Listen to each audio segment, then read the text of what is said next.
This is News 3 at 6 on KBTX.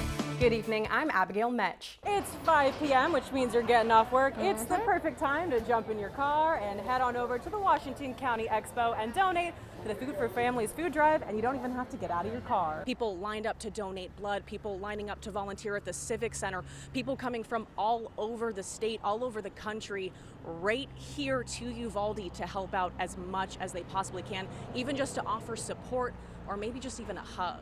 In much happier news, an exciting update for Aggie football today. The 2024 season officially kicks off with a night game against Notre Dame. Today, we're up on a roof, so I bet you can guess who we are speaking to. It's Mr. Josh Schulte from Schulte Roofing. I guarantee that you have not seen the best of the Brazos Valley unless you've ridden around in one of these babies. 1 in every 4 adults over the age of 65 report falling each year, and if they're living in a senior care facility, it means a 911 call for each fall. Those calls pull first responders away from other emergencies, and the Bryan Fire Department says it's impacting their service. News 3's Anna Maynard breaks down the issue. You know, oftentimes we hear $1 goes a long way, right? If that's all you have to offer.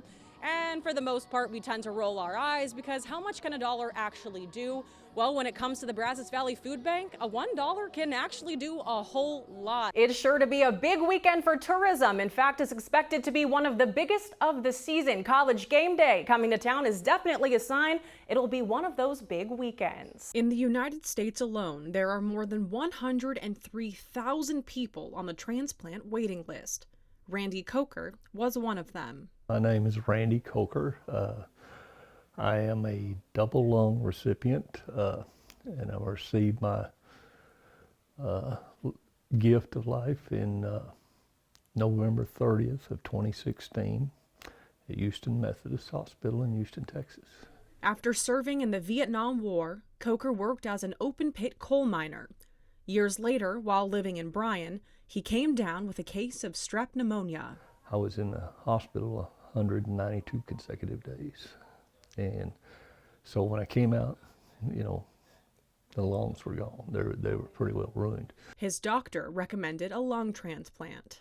I was listed for 122 days. During those 122 days, Southwest Transplant Alliance was working to find him a donor. We are the organization that hospitals call when there is an individual who meets the requirements to be an organ donor.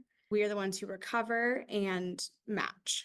They found one. And in November, they called me about 4:30 in the morning, said, how would you like to have a new set of lungs? And they said, we'll give you 15 minutes to think about it. Coker didn't know much about his donor, just that he was a young man between the age of 20 and 30. 1 year after his transplant, he wrote a letter to his donor's family. When you write the letter, you don't know who you're writing it to, so you give it to your coordinator at Houston Methodist, and they handle getting it through the OPO. The team at STA was able to get the letter to the donor's family, and a few months later, they wrote back. One day I was at home, and when I got the mail, and there was a letter. The letter was special in so many ways, but there were 2 things that especially stood out. First, she went on and, you know, described him, told me all the little things about him, and then she said his name was Angel. And then kept reading and went on down and finished the letter, and then at the bottom it said, "Love, Jackie." And I looked at my wife, and my brother's name was Jackie. the beloved brother who Coker had lost to cancer in 2018. So it was like Angel and Jackie had met, and they said, you know, he needs those lungs. 8 years later, and Coker and his new lungs are doing just fine. I've had